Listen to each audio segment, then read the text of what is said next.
दोस्तों, मैं हरजत बहुत बहुत स्वागत है आप सभी का इस न्यू वीडियो में। दोस्तों, अक्सर लोग मुझसे पूछते हैं कि आप टीवी सीरियल के वीडियोस ही क्यों बनाते हो। आजकल तो लोग वेब सीरीज वगैरह देखना पसंद करते हैं। तो अक्सर मेरा जवाब यही होता है कि वेब सीरीज हो, मूवीज हो, ये यहाँ पर इनकी सीरीज कुछ दिन चलती है और एंड हो जाती है, लेकिन जो टीवी सीरियल होते हैं ना, उससे हम इमोशनली कनेक्टेड होते हैं और ये हमारी डेली की दिनचर्या का हिस्सा होता है। और कहीं ना कहीं पर टीवी सीरियल देखने से ना इंसान के अंदर बड़ी पॉजिटिविटी आती है, क्योंकि इन दी एंड हम सभी के अंदर एक मोटिवेशन होता है कि आखिरी में जाकर सब कुछ अच्छा हो ही जाएगा, भले ही पूरी जर्नी में हमारी जो विलन्स है वो बैंड बजा रहे हो। हमें इंतजार रहता है एंडिंग का, जब सब कुछ सॉर्टेड होने वाला हो। अब सीरियल ओ मेरे हमदवा तुम देना साथ मेरा की कहानी में भी जो है फिलहाल वो जर्नी चल रही है जहां पर विलन ने जो है पूरी बैंड बजा कर रखी है और आने वाले एपिसोड की कहानी सीरियल के मेकर्स ने पूरी तरीके से तोड़ मरोड़ कर जोड़ कर आप लोगों के सामने पेश कर दी है।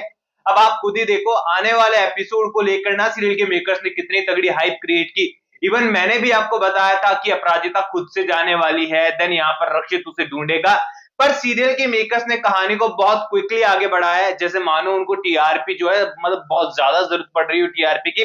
और ऐसे में उन्होंने सप्ताह भर के सीन को ना 2-3 एपिसोड का सीन बनाकर आने वाले एपिसोड में पेश करने के लिए हमारे सामने तैयार कर दिया है। इस सीन के अंदर ना सीरियल के मेकर्स का कोई मंसूबा नहीं था ललित को विलेन बनाने का या फिर ललित के किडनैपिंग करने वाली जैसी कोई चीज दिखाने का।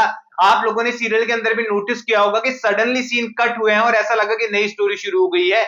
यहाँ पर ललित का उसकी किडनैपिंग से कोई लेना देना भी नहीं था, लेकिन अचानक से ये सीन ऐड हो गया। ऐसा इसीलिए हुआ क्योंकि सीरियल के मेकर्स ने लास्ट मोमेंट पर स्टोरी चेंज की है और यहाँ पर इस सीन को वो पूरी तरीके से कन्वर्ट करने वाला है उस राह पर जहां पर अपराजिता की एंट्री उन्हें कैसे भी कर अब भारद्वाज हाउस में करानी है। और सीरियल के मेकर्स को शायद लगता है कि जब भारद्वाज हाउस में अपराजिता की एंट्री होगी तब सीरियल की टीआरपी काफी अच्छी हो जाएगी। अब देखो आने वाले एपिसोड में क्या होगा वो आपको लगभग पता है, लेकिन उसके बाद क्या होगा मैं आपको वो भी बताऊंगा।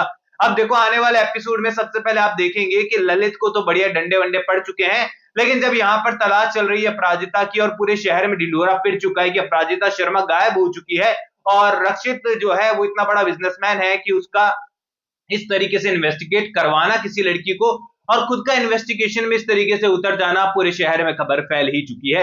मीडिया इन्वॉल्व हो चुकी है, पुलिस इन्वॉल्व हो चुकी है, जबकि अपराजिता को खोए हुए जो है फिलहाल 24 घंटे भी नहीं हुए। रात के 11 बजे घूमी थी, अभी तो दिन ही हुआ है। 24 घंटे पहले तो पुलिस वाले भी एक्शन में नहीं आते हैं।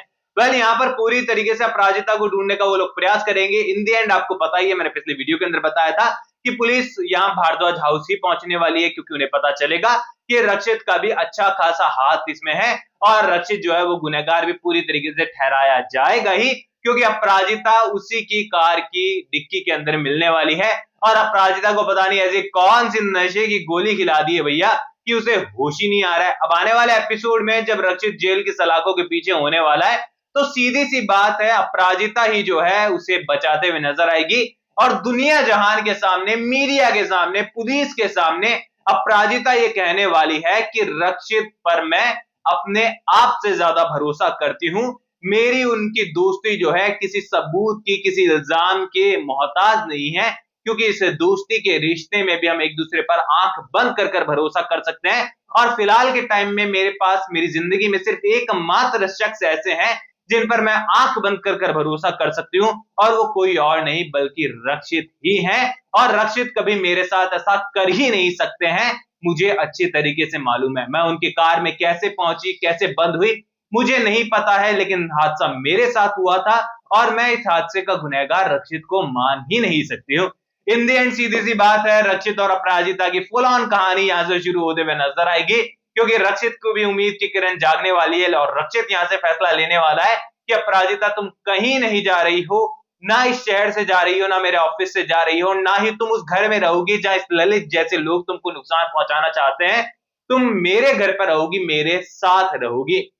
यहां से रक्षित जो है फोर्स कर ही सही, जिद कर ही अपराजिता को अपने साथ ले जाने वाला है, उसे घर पर ले जाएगा जहां पर सुधा जो है पूरी तरीके से अगेंस्ट होगी कि ये लड़की नहीं रह सकती है यहाँ पर, क्योंकि ये लड़की सही नहीं है। लेकिन यहाँ पर अरविंद जी जो हैं, रक्षित के पिता जो हैं, वो अपराजिता को हमेशा से ही बहुत पसंद करते हैं। उन्हें वो फ्लैशबैक्स याद आते हैं जब वो पानी में गिर चुके थे, अपराजिता ने उनकी जान बचाई थी, और अपराजिता को देखकर हमेशा उन्हें जो है अपनी बहू याद आती है। बहू जैसा फील होता है कि बेटी आ गई मेरी, और वो कहने वाले हैं कि कभी ना हार मानने वाली अपराजिता, और यहाँ पर आशीर्वाद दे देने वाले हैं। एंड आशीर्वाद मिल गया है अरविंद जी का, तो भैया कौन ही रोक सकता है, चाहे वो सुधा हो, चाहे भुआ जी हो, चाहे ईरा हो, चाहे कोई और हो। यहाँ पर हमारी अपराजिता की एंट्री इस घर में हो जाने वाली है रक्षित के, और यहाँ से न्यू जर्नी शुरू होते हुए नजर आएगी, क्योंकि अपराजिता के मन में भी अब जो है रक्षित को लेकर धीरे धीरे धीरे ही सही, लेकिन दोस्ती के साथ साथ प्यार भी आने लगा है। ऐसे में यहाँ पर ये फर्ज से जुड़ा और दोस्ती से जुड़ा रिश्ता किस तरीके से लव स्टोरी में कन्वर्ट होगा, सीरियल के मेकर्स यही ट्रैक हमारे लिए शुरू कर रहे हैं। और ये किडनैपिंग, पुलिस, मीडिया वाला सारा सीन जो है सिर्फ इसीलिए है ताकि अपराजिता की एंट्री रक्षित के घर में करवा दी जाए 100% वाली। तो आप लोग मुझे कमेंट सेक्शन में बताओ कि आप लोग कितने एक्साइटेड हो अपराजिता और रक्षित को एक घर में देखने के लिए, एंड जो फैमिली ड्रामा आने वाला एपिसोड में शुरू होने वाला है। कमेंट सेक्शन में बताओ। कोई भी सवाल है शेयर कर सकते हो, सपोर्ट कर सकते हो। इंस्टाग्राम पर भी लिंक डिस्क्रिप्शन में यूजर नेम नजर आ रहा है। सब्सक्राइब कर दीजिए चैनल को।